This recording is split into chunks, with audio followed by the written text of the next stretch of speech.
Guys, this is गुरु मान या गुरु मान फिटनेस। आज गुरु मान फिटनेस के ऊपर मैं कवर करने जा रहा हूं हेमोरॉइड्स को, जिसको कहते हैं पाइल्स और इंडिया में बोलते हैं बवासीर।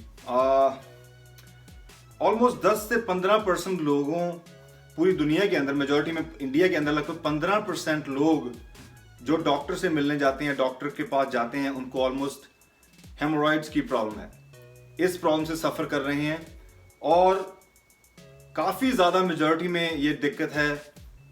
हमारे जो मेजॉरिटी में ओल्ड जो है, ओल्ड नहीं बोलूँगा, 35-40 प्लस के जो लोग हैं उसके अंदर काफ़ी सफ़र कर रहे हैं और यंग जनरेशन के अंदर भी ये प्रॉब्लम है। मैं आपको बताऊंगा क्या कारण है एक्चुअली और किस तरह से आप इसको, मैं आपको टिप्स दूंगा और किस तरह से हम नेचुरल इसको ठीक कर सकते हैं बिना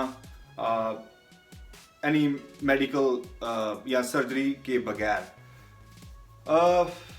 बहुत लोगों ने नाम सुना होगा लेकिन मालूम नहीं है क्यों, क्योंकि मैं जैसे बोल रहा हूँ थोड़ी ज़्यादा लोग नहीं है इसके अंदर, 10-15% लोग ही हैं।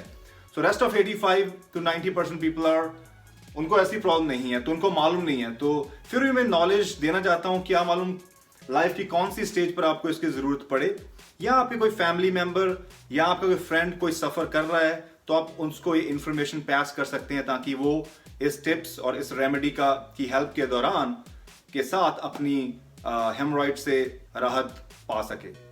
सो जैसा मैं आपको थोड़ा दिखाऊंगा, एक पिक्चर दिखाऊंगा कि आपको मालूम कि हेमोरॉइड क्या है। मैं बता दूं, हेमोरॉइड जो आपकी जो इंटेस्टिन है, लार्ज इंटेस्टिन, यहाँ पर आपका बॉल मूवमेंट है। हेमोरॉइड में क्या हो रहा है कि जो बॉल मूवमेंट होती है, जब स्टूल पास करते हैं तो उससे ब्लड पास होता है, ब्लड आपके आता है आपके बॉल मूवमेंट के दौरान। पेन महसूस होती है लोगों को, वहां पर जख्म बना होता है, या क्या होता है एक्चुअली वो आपको दिखाना चाहता हूँ क्या एक्चुअली है टोटल। और जिनको नहीं मालूम उनको ये बताना चाहता हूँ कि जब आप स्टूल पास करते हैं जिससे कि आपको वहां पर पेन होती है और वहां पर आपका ब्लड उस स्टूल के साथ आता है। और इसके अंदर अलग अलग स्टेजेस है, 1 2 3 4, वो आपसे कवर करूंगा, उसके बाद रेमेडीज बताऊंगा इसकी क्या है। सो ब्लड एक्चुअली हेमोरॉइड्स है क्या? हेमोरॉइड्स जो आपकी ब्लड वेसल्स है, जो आपका इंटेस्टिन एरिया है, आपने देखा इंटेस्टिन की पिक्चर, लार्ज इंटेस्टिन की पिक्चर का जो सबसे नीचे का एरिया है वो एनस है, राइट? और एनस के ऊपर का एरिया जो है, मतलब इंटेस्टिन का जो लास्ट स्टेज है वो एक्चुअली है रेक्टम। आपको मालूम है rectum intestine digestive system track का लास्ट जो स्टेज है वो रेक्टम है। उसके बाद सबसे नीचे, मतलब जो लोअर एरिया है इंटेस्टिन का, वो एनस है। बॉल मूवमेंट के दौरान उसी से स्टूल पास होता है। तो उसी के अंदर मैं आपको थोड़ी दिखाता हूं। एक्चुअली मेरे पास पिक्चर है।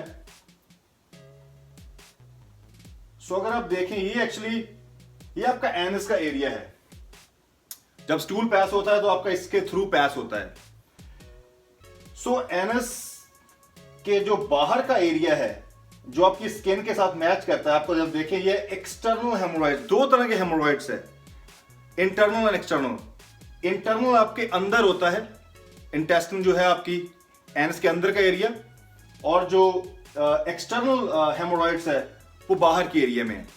मींस यू कैन टच, आप टच कर सकते हैं एक्सटर्नल को, लेकिन इंटरनल को टच नहीं कर सकते। इंटरनल अंदर है ना, ये अंदर इंटरनल है। मैं आपको बताता हूं एक्चुअली है क्या। अगर आप ये देखें, ये जा रही है, ये वॉल है एक्चुअली, ये सॉफ्ट टिश्यू फाइबर है आपके अंदर का, सॉफ्ट मसल है। उस मसल के नीचे ये क्या जा रहा है, यहां पर एक्चुअली बहुत सारी वेन्स जा रही है, आपकी आर्टरीज है जहां से ब्लड पास होता है ना। आर्टरीज आपकी मर्ज करती है वेन से, और जो ब्लड वेसल्स है जिससे ब्लड पास होता है, वहां पर आपका सारा ब्लड मूवमेंट है ऑल। क्या होता है, आपकी हेमोरॉइड कब बनती है? जब वो जो ब्लड वेसल्स है वो स्वोल हो जाए, स्वोलन, इन्फ्लेम्ड हो जाए। मतलब ये जो ब्लड वेसल्स है ये इन्फ्लेम्ड हुई है, अब ये बाहर की तरफ आ रही है। अब ये स्टेज 1 है। स्टेज 2 में ये नीचे आएगी, स्टेज 3 में यहां से बाहर आनी शुरू होगी, स्टेज 4 में बिल्कुल बाहर आएगी। तो ये स्टेजेस है इसके ऊपर, मतलब है कि आपके एनस के साथ से बाहर आना शुरू होगा इंटरनल, और वो कंडीशन है एक स्मॉल, ये कोई स्मॉल चीज नहीं है गाइस, स्मॉल दिक्कत नहीं है, बहुत लोगों को पेन है। जब स्टूल पास होता है, स्टूल पास के दौरान यहां पर इंटरफेरेंस जो होता है स्टूल का, अगर वो स्टूल काफी हार्ड है तो यहां पर आपको इन्फ्लेम्ड करेगा, आपके वो एनस का एरिया खींचेगा, जिससे आपको वहां पर ब्लीडिंग होगी और आपका ये वेसल्स है सारी इन्फ्लेम्ड होगी, आपको इन्फ्लेम्ड स्वोल होगी, सूजना, वो यहां पर जो दिक्कत है। नाउ इसकी स्टेजेस है, जैसे ये नॉर्मल है, जब पास करता है आपका स्टूल तो नॉर्मल पास करता है। थोड़ी पिक्चर ब्लर होगी, इंटरनेट से मैंने दी है। ये जो एरिया यहां पर है ये रेक्टस है, ये रेक्टस एरिया है, रेक्टम एरिया है। तो रेक्टम एरिया लास्ट है, यहां से डाइजेस्टिव सिस्टम का लास्ट पार्ट है, उसके नीचे फिर एनस है। तो यहां पर क्या हो रहा है, स्टेज 1 में ये आपकी इन्फ्लेम्ड है, लेकिन यहां से थोड़ी पेन होगी अंदर। अभी बाहर की दिक्कत नहीं है, एक्सटर्नल नहीं है, इंटरनल है। इंटरनल काफी कॉमन है, बहुत लोगों को स्टूल के दौरान अंदर पेन होती है, लेकिन इतनी ज्यादा नहीं ये दिक्कत क्रिएट करता है। जब नेक्स्ट स्टेज में यहां पर 2 में ज्यादा दिक्कत है, 2 में ये जो पीस है, हेमोरॉइड है, ये बाहर आना शुरू होता है। 2 में थोड़ा, 2 में यहां आ जाएगा, सॉरी मतलब पिक्चर 3 आ गई होगी। स्टेज 1 में जैसे दिखाया आपको इन्फ्लेम्ड है, स्टेज 2 में ये थोड़ा बाहर आना शुरू होगा आपके, स्टेज 3 में आपके एनस से थोड़ा सा बाहर आएगा, स्टेज 4 में बहुत ज्यादा बाहर है। मैं यहां पर आपको जो रेमेडी दूंगा, इसकी रेमेडी भी दूंगा, लेकिन स्टेज 2 और अगर स्टेज 3 और 4 पर हो आप तो डॉक्टर से कंसल्ट करें, क्योंकि स्टेज 2 तो आप अपनी फिंगर से इंसर्ट कर सकते हैं अंदर की तरफ, स्टेज 2 में इस हेमोरॉइड्स को आप अंदर कर सकते हैं सेल्फ, लेकिन स्टेज 4 में आप अंदर नहीं कर सकते। You need medical treatment stage 4। Now मैं आपको टिप्स दूंगा, बताऊंगा किस तरह से आप कौन सी न्यूट्रिशन में क्या चेंज करनी चाहिए आपको, क्या आप होम टिप्स रेमेडीज हो जिससे आप स्टेज 1 2 में अगर सफर कर रहे हैं 3 तक, तो किस तरह से आप उसको ठीक कर सके और बिना पेन से, ताकि आपको उसके राहत मिल सके। तो guys, tips and remedies, first मेरी ये टिप्स है, बीइंग न्यूट्रिशनिस्ट, तो पहला काम है हाई फाइबर डाइट। आपकी डाइट के अंदर फाइबर नहीं है, आपको वहां पर हाई फाइबर डाइट ऐड करनी पड़ेगी। हाई फाइबर डाइट से क्या होगा, बॉल मूवमेंट जो आपका है वो प्रॉपर होगा। जब आपको कॉन्स्टिपेशन की प्रॉब्लम हो जाए और 1-2 दिन के बाद जब स्टूल पास कर रहे हैं, वो स्टूल काफी हार्ड होगा, बहुत हार्ड होगा, जिससे आपका वहां पर जो हेमोरॉइड का है वहां पर स्प्रेन होने का खतरा है। स्प्रेन का मतलब जब स्टूल हार्ड है और फुल है, जब एनस से पास करेगा तो वो स्ट्रेच करेगा आपको, वहां पर मसल स्प्रेन होगा, ब्लीडिंग होगी और वहां पर हेमोरॉइड के चांसेस बहुत ज्यादा है। बहुत लोगों को कॉन्स्टिपेशन की दिक्कत है, जिससे अक्सर ये दिक्कत आ रही है। सो कॉन्स्टिपेशन क्यों हो रही है आपको, क्योंकि आपकी डाइट के अंदर फाइबर की कमी है। फाइबर मतलब रेशा। सो आपकी डाइट में जब फाइबर की कमी हो तो हेमोरॉइड की आपको वहां पर दिक्कत तो होगी। सो आपने हाई फाइबर डाइट ऐड करनी है, ताकि आपको वहां जो डाइजेशन आपकी है वो प्रॉपर हो, एब्जॉर्प्शन प्रॉपर हो, और जो स्टूल पास करे वो प्रॉपर 24 आवर का जो पासिंग सिस्टम है आपके बॉल का, वो होना जरूरी है, और वो स्मूथ होना चाहिए, ना कि हार्ड टूल जो कि कॉन्स्टिपेशन के दौरान होता है लोगों को। नाउ हाई फाइबर डाइट की बात कर रहे हैं, आपको मालूम है हाई फाइबर डाइट क्या है। Brown rice, whole wheat bread, whole wheat pasta, vegetables, fruits, seeds, nuts, सारा हाई फाइबर डाइट है। आपको कॉन्स्टिपेशन की दिक्कत क्यों है, क्योंकि आप शायद व्हाइट राइस खा रहे हैं जिसके अंदर फाइबर नहीं है। आप चाहे वो रोटी खा रहे हैं जो हाफ मैदा और व्हीट मिक्स है, उसके अंदर फाइबर तो बहुत ही कम होगा। आलू खा रहे हैं आप, व्हाइट पोटैटो, फाइबर नहीं है। दूध पी रहे हैं, पनीर खा रहे हैं, दही खा रहे हैं, घी खा रहे हैं, चिकन खा रहे हैं, अंडे खा रहे हैं, फाइबर तो किसी में भी नहीं है। सो बेसिकली आप वेजिटेबल नहीं खा रहे हैं, फ्रूट्स नहीं खा रहे हैं, और जो मैंने सीड्स, नट्स बोले हैं, फाइबर रिच फूड नहीं खा रहे हैं। आपकी डाइट के अंदर लगभग 25 से 30 ग्राम फाइबर पूरे दिन में होना चाहिए, लगभग 5 से 7 ग्राम पर मील के अंदर होना चाहिए। तो आपको यहां सबसे पहले आप खुद फिक्स करना, ये डॉक्टर वगैरह फिक्स नहीं करेंगे चीजें। अगर आप अपनी डाइट तो खुद फिक्स करेंगे ना, डॉक्टर तो आपके पास तो नहीं बैठे रहेंगे, ये लो जी ये खाइए ये खाइए।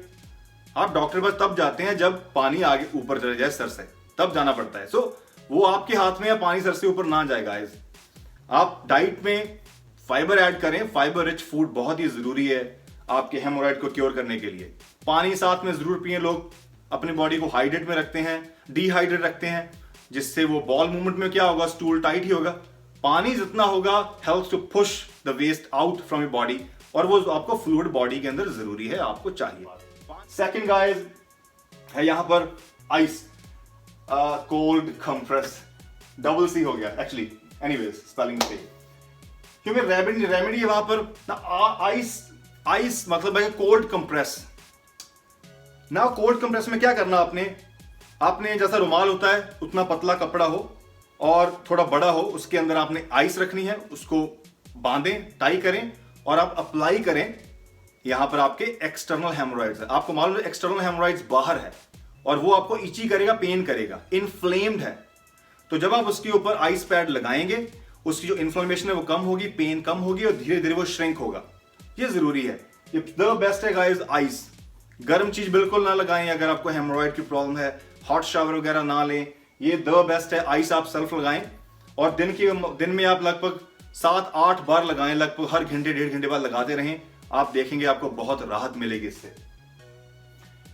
नाउ अगला है एप्पल साइडर विनेगर। आपने नाम सुना होगा, बहुत ज्यादा फायदे हैं। यहां पर एक और फायदा है internal and external. External Apple cider vinegar क्या करना, आपने कॉटन है रूम में आपने एप्पल साइडर विनेगर लगाकर और अपने एक्सटर्नल हेमोराइड्स के ऊपर आपने उसको अप्लाई करना है। दिन में 2 से 3 बार करें। और जो इंटरनल हेमोराइड्स है, जो अंदर है, वहां तो आप कैसे करेंगे, वहां तो आप नहीं इंसर्ट करेंगे ना कुछ। सो बेसिकली आप वहां पर आपने 1 स्पून एप्पल साइडर विनेगर का थोड़े से पानी के अंदर डालना है, मिक्स करना है और दिन में 2 बार पिए। सुबह पिए उठकर सबसे पहले और दोपहर में आप पिए। उससे क्या होगा, जो इंटरनल है अंदर की, वहां पर इंफ्लेमेशन कम होगी, वो आपको जरूरी है। इंफ्लेमेशन, पेन तो आपको, वही तो दर्द है, वही तो इंफ्लेमेशन कम करनी है, इसलिए ये ट्रीटमेंट्स बहुत जरूरी है। उसके बाद है soaking cold warm water. Soaking मतलब है कि अपने आप को भिगो कर रखना इन टर्म ऑफ, अगर आपके घर के अंदर शावर टब है, यहाँ यूएस में तो टब्स है, शावर टब लगे होते हैं बाथरूम के अंदर। इंडिया में मेजॉरिटी में घरों के अंदर नहीं ये टब है, लेकिन अगर जिनके पास ये फैसिलिटी है तो अपने वार्म या कोल्ड वाटर टब के अंदर हो, उसमें बैठ जाएं आप। वहां पे आपको जो नेचुरल पानी है, वो कोल्ड इन्फ्लेमेशन जो है आपके अंदर बनी, वो कम होगी। उसके बाद एलोवेरा, आपने सुना होगा नाम एलोवेरा। एलोवेरा एक ऐसा, ये बहुत ही इंपॉर्टेंट है, बहुत ज्यादा इसके फायदे हैं। ये एक अलग टॉपिक शायद मैं कवर करूंगा लेटर ऑन। एलोवेरा की इसमें बात करते हैं क्या फायदा है ना। एलोवेरा क्या है कि इट्स एंटी इन्फ्लेमेटरी प्रॉपर्टीज है इसके अंदर। एंटी इन्फ्लेमेटरी मतलब जलन, पेन। एंटी इन्फ्लेमेटरी मतलब पेन को कम करना, रिड्यूस करना, वो इसके अंदर बहुत ज्यादा खासियत है। जब एलोवेरा को आप कट करेंगे, जो जेल पार्ट होता है एलोवेरा का, वो आपने अप्लाई करना है एक्सटर्नल हेमोरॉइड के ऊपर, वो अप्लाई करें और उससे आपको एक्सटर्नल हेमोरॉइड्स जो है श्रिंक होने में मदद होगी और आपकी पेन, इन्फ्लेमेशन जो है वो कम होगी। लेमन जूस, आपको ऑलरेडी मालूम है, Apple cider vinegar citrus food है, लेमन जूस सिट्रस फूड है, कितने फायदे हैं आपको ऑलरेडी मालूम है। लेमन जूस अगेन, आप लेमन स्क्वीज कर उसको कॉटन में डिप करें और लगाएं एक्सटर्नल हेमोरॉइड्स के ऊपर, वहां पर आपको श्रिंकिंग, वो सिट्रस फूड जो है वो श्रिंक करेगा, वो जरूरी है। और आप इसको दिन में 1 से 2 बार पी सकते हैं। इसके अंदर आप हनी एंड जिंजर ऐड कर पानी में, लेमन ऐड करें, शुगर वगैरह ऐड नहीं करनी।